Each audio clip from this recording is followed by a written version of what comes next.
Okay, I'm really excited to share this DIY that I did. I didn't even know I was gonna do this until I found this t-shirt at the thrift store, and it just kind of inspired me. I'm trying to get better at thrifting. I wouldn't call myself a thrifter, but times are changing. Thrifting is this awesome opportunity because sewing can be really expensive, honestly. Like buying fabrics, owning a sewing machine, not everybody is at that place. So I love thrifting to create your own designs. It saves a little bit of time actually and money. Anyways, I saw this shirt and I just felt like it could be something cool. I didn't know exactly what it would be, but here, this is the end result. So today we're gonna be covering how I did it. Take one of your old t-shirts, make it cute and sassy. Okay, well, let's jump in. It's super easy. Let's make our dream closet. We're gonna start off with supplies. If this part bores you, just skip to 153 and wing it. You're gonna need some tailor's chalk, or the real secret is just some soap. You just need some like dried sliver of soap, and you can use that to mark up your clothing. Obviously, we're gonna need a pair of scissors. Safety first, please. And if you're not gonna use a sewing machine or you don't have one, then you have fabric glue, which you can get at any like Joann's or craft store. Here's my grommet press. I love it. I'll put a link down below of the one that I have, but obviously you don't need one this nice, and you can just get one off Amazon. You have the front of the grommets and the back of the grommets, and of course you're going to need some string of choice, whichever color, shape, size you desire. That's the artistic liberty. I also put some pins in there just in case you're using your sewing machine. They can be helpful, but honestly I don't even think I used them. Alright, let's get started. First thing you're going to do is take your soap sliver or chalk and mark on your t-shirt where you want like the gap to appear. So I knew I kind of wanted it here. You can look in the mirror and do this. And then you also want to do one on the back so I can kind of see how wide I want it to sit. I knew I didn't want it too wide or the string might get weird. Now lay it flat, and you're going to measure from the shoulder seam down to the line you drew. And really, you're just checking to make sure your left and your right side are the same distance from the shoulder seam, so it's not crooked. And you're doing the same exact thing as the back. I want to make sure it starts at the same point in the collar. Then I'm just going back and forth to make sure that they're perfectly even along the back. I didn't even have it drawn in on the one side, so you can see I'm drawing it in to match all the way down to the bottom of the sleeve. And next, we're going to add a seam allowance. So we're going to start that line we drew, and we're going to mark 1.5 centimeters on the inside. As you can see, I'm making like a little dotted line, 1.5 centimeters, and then you're going to go do the same exact thing on the other line to all 4 lines that you drew, and they're always on the inside there.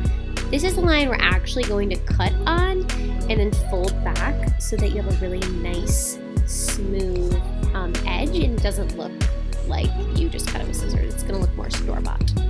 Reminder to make sure you're not cutting through 2 layers of your shirt while cutting, because you will cut in the wrong spot and create a wacky hole that I do not know how to fix. That's always my biggest fear. It's just a matter of time. Hooray! You have successfully chopped up your t-shirt, and now it's unwearable. Okay, so we're going to fix that. We're going to glue down this edge. See, that line is where you want it to end. Now that's exactly where you're going to fold it. And if you're going to use fabric glue, I recommend these little clips. I'll put the link below. And they just help it to dry as it goes. But I sewed right along this edge. And I forgot to film it. I always forget to film one part. It's tradition. But it's a straight line, folks. So, just sewed it on a single straight line. If you're sewing, you have a sewing machine, I'm pretty sure you can handle that. Now I'm adding the markings for the grommets. I think I put mine at about 2 inches apart. It's just preference. But just make sure you put the same amount of grommets on the front of the shirt as you do on the back part of the shirt, because I didn't do that, and mine's a little lopsided, I'm not gonna lie, but yours can be perfect if you just do the same amount of grommets on both sides. I guess that's why I do it first, so that you can make it better.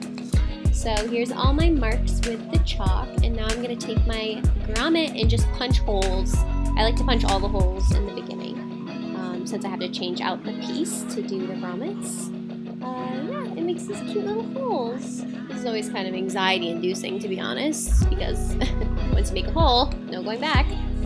Actually, a shirt covered in these little holes would be super cute, like 1,000 of them. Take me forever though. Okay, so here's the grommet pieces. I feel like no one ever told me the size when I first started using grommets, and it drove me nuts. These I think are 3/16. So they're pretty tiny. I bought them because I use them for corsets. They're not like the big chunky ones you sometimes see in fashion, but I like the size and I got them in white. But seriously, once you have a grommet maker, you're gonna wanna put grommets in everything. Now we just take our ribbon and we lace it up. Let's see how it looks. So you're gonna wanna move the ribbon around, get it into the exact spot that you want it, and then just tie a bow or a knot so that when you take off the shirt, it stays in the exact place you want. After I tie the knot, I put a little bit of fabric glue. This stuff dries really fast, it's amazing.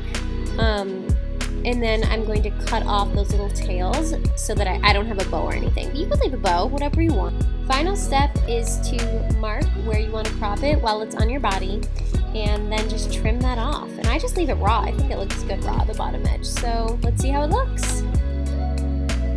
This turned out so much better than I thought. I love the back. The back is my favorite part.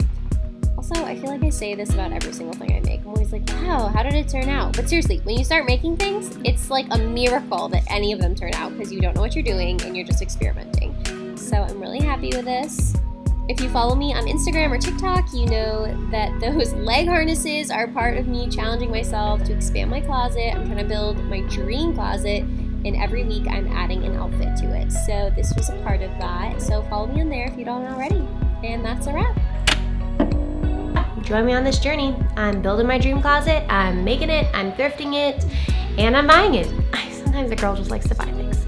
You know what I mean? So we're mixing it up. We're doing a little bit of everything. All right, y'all. I don't say y'all. I don't know why I said that.